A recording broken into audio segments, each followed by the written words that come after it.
I'm BK Maginnis, your Democratic candidate for U.S. Senate.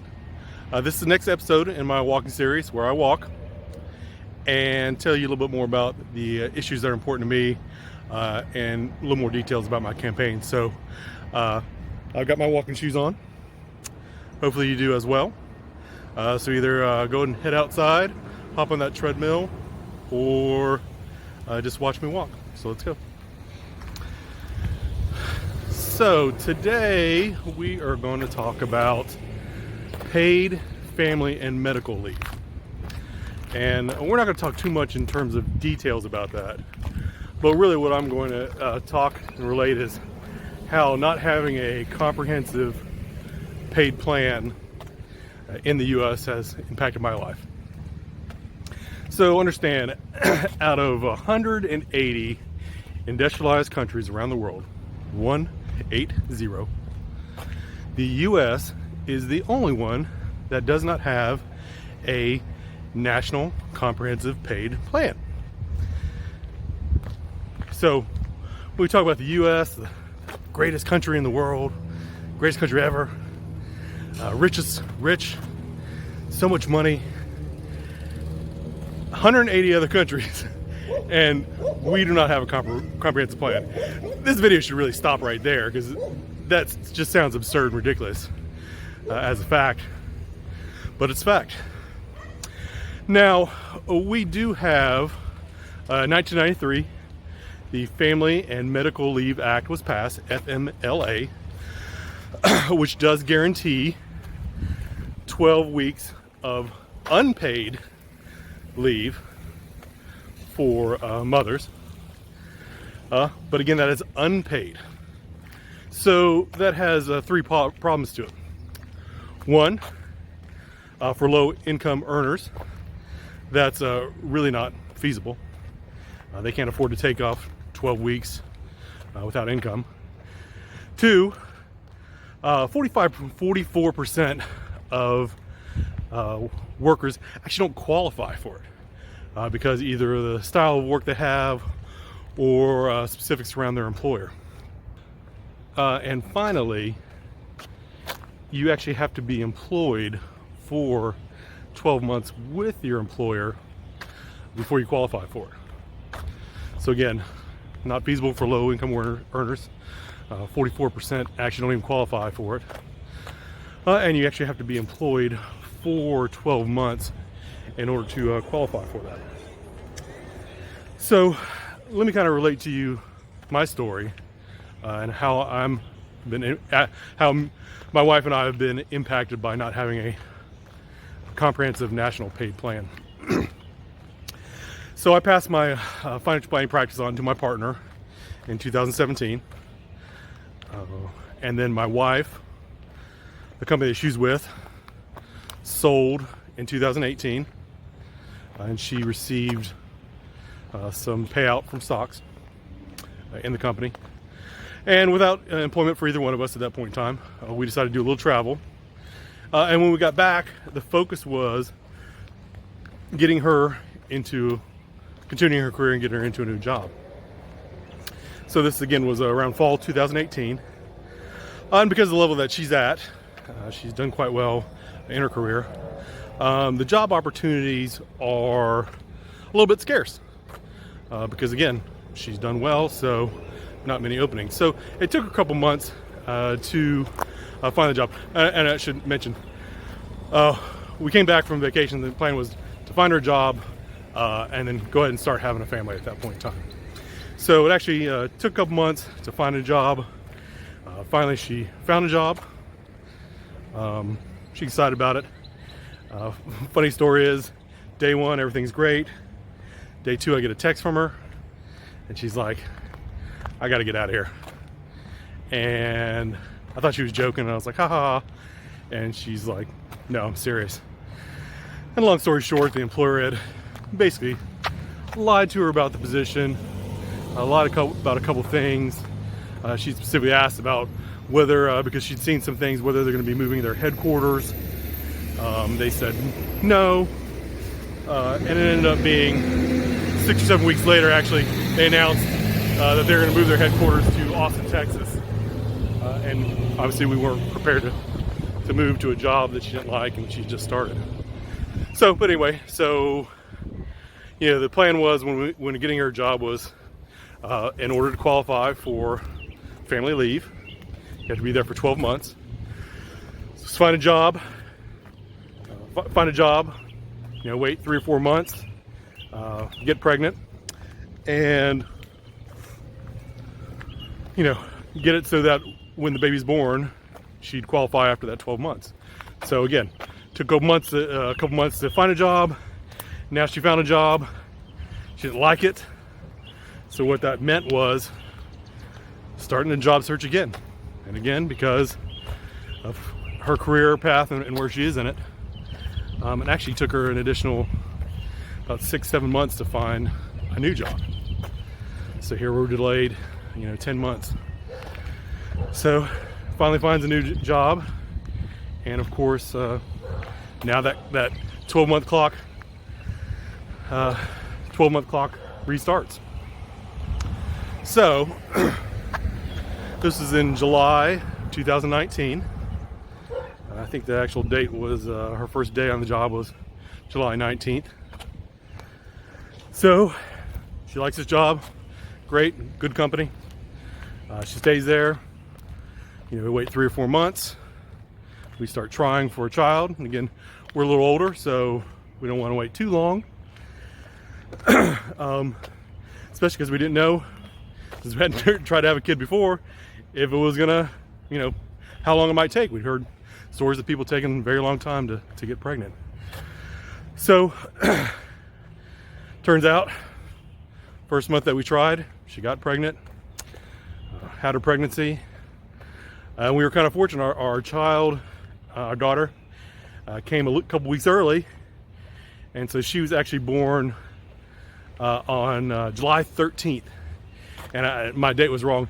She had started the year before, July 10th. So we beat that 12-month mark by 3 days. So we were fortunate, think about it. If our daughter had come even a week earlier, she wouldn't have qualified for that FMLA leave. So she qualified, and the company actually had a paid leave program, and she had some vacation days, things like that. So we were able to actually,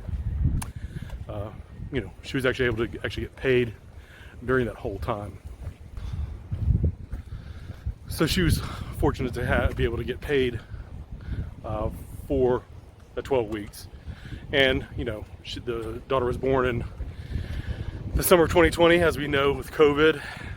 The fortunate part about that is they did go remote. My wife worked remote, so even past those 12 weeks of maternity leave, she was actually able to stay home for an extended period of time and help raise our daughter at that point in time. So we were fortunate.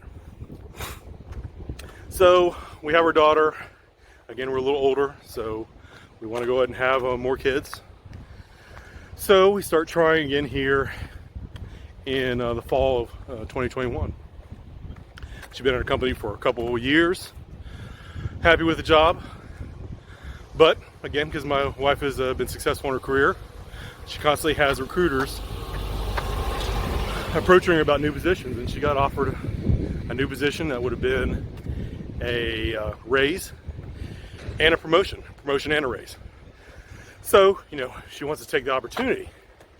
But then the question becomes, okay, well, we've got this 12-month ticker going. Hey, we're actually going to start trying again for a baby. There's this new job. What's going to happen? So she interviews the job. It takes a couple months before they get back to her. During that time, we're trying. This time, we're not as successful in the first time. And she gets offered the position when we're, again, trying to have a child. And so the question, is, well, this is a great opportunity. It's a promotion. It's a raise. But what happens when we get pregnant? What if we're, maybe we're pregnant right now? We didn't know. What if we're pregnant right now? We start this new job. Baby's going to be born in 9 months. We're not going to be around for the 12-month mark. So there's all the questions we had to sit there and ask is, hey, does she sit here and take this great opportunity, knowing that there might be a possibility, possibly high possibility, that she wouldn't qualify for that 12-month FMLA leave, or does she pass up the opportunity, stay with the current job that she's at, in order to make sure that we still qualify for a 12 weeks leave? And then what happens if we don't get pregnant? What if it takes 2 more months, 3 more months? What if it never happens? It's a year down the line. So we would have sat there and passed up an opportunity with the expectation that we might get pregnant, and we never get pregnant, and she's lost this opportunity. And so we sat there, and again we said, well, you know what? It's not right for you to pass up the opportunity. Let's just go ahead and accept it, and we'll just have to deal with the consequences. And so, of course, Murphy's Law always rules. About a week after she accepted the position, we actually found out that she was pregnant. So now a new set of questions comes up. Oh, geez. Now we know we're pregnant. We know we're not going to qualify for, if knock on wood, everything goes right and the baby's born, we know we're not going to qualify for it. Do we, reject this job, go back to our current employer, and, kind of beg for her job back, say, hey, I kind of made a mistake, just in order to get that 12 weeks of unpaid leave, or in this case for the company benefit, paid leave. And, and then at the same time too, it's okay, the question becomes, if we stick with this, the new employer, how are they going to feel? She's worried that if she tells them that she's pregnant, they might rescind the offer. And I don't know what the legalities around that or whatever else, but it's a possibility they could sit there and go, oh, well, we're cutting the position or whatever else, because maybe an employer doesn't want to know that one of their high, executive level type positions, they're taking that position knowing that in less than 9 months, 8 months when she actually starts, that she's going to be out for at least 3 months. And that's if nothing goes wrong. How's that going to think? So you can see, fortunately, what we decided was she's going to take the position, just because we'd had some issues before. We didn't know, she had taken a home pregnancy test, so it was really early. She'd taken one before, a couple months before, and it actually was not, it was a false positive type thing.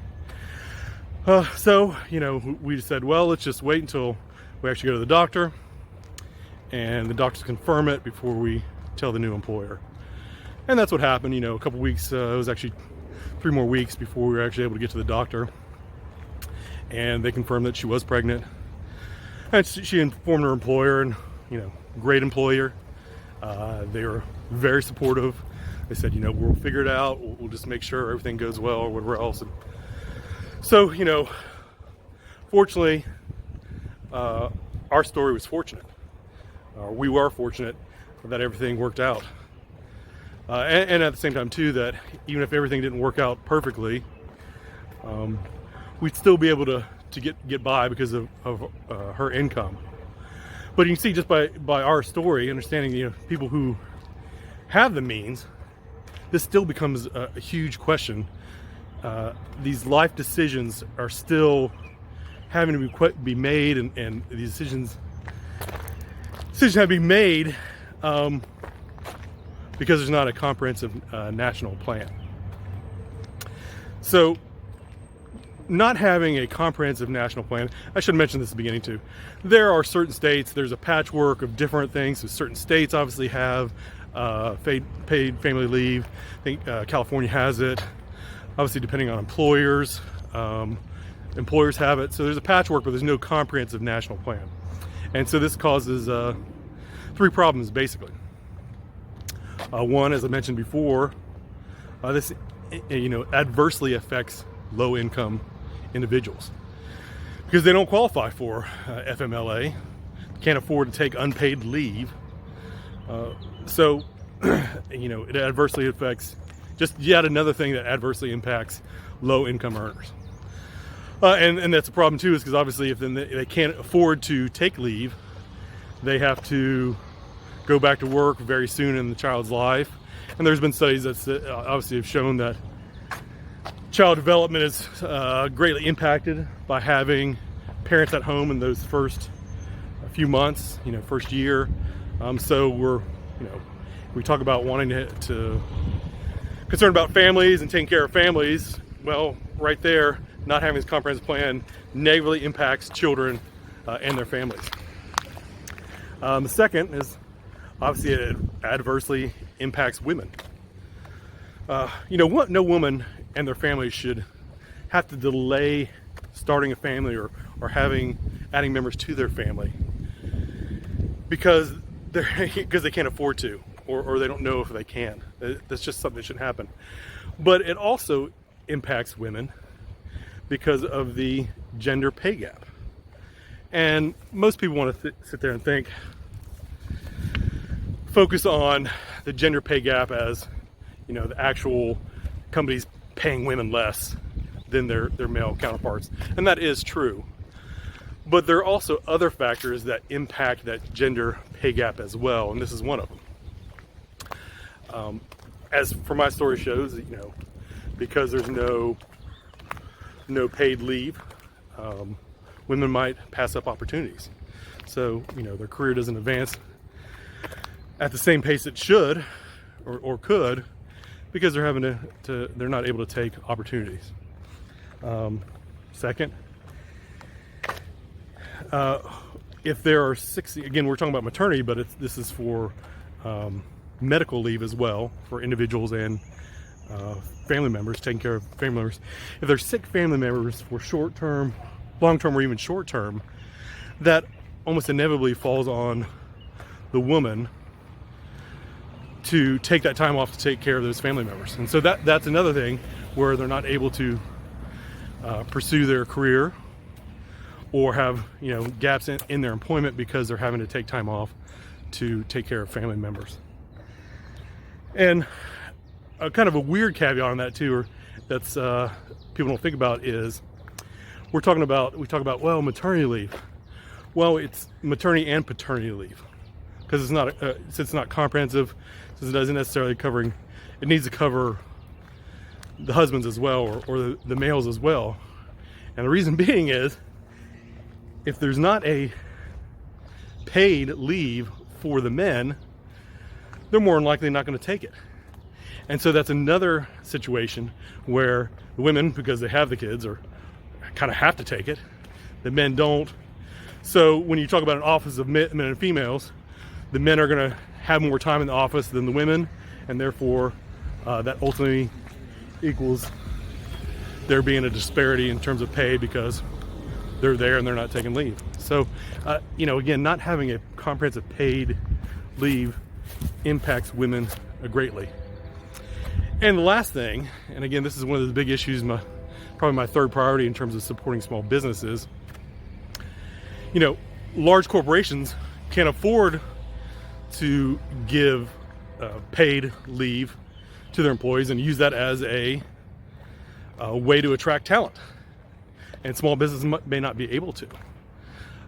So it's just yet another advantage that the government has made for corporations in comparison to small business.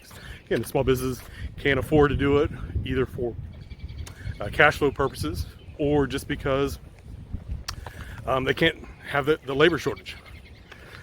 So it's another one of those things where, again, third, not having a comprehensive national paid leave plan actually hurts small businesses. Putting a plan in place would actually be a way to support small businesses and make them more competitive. So that's all I have today.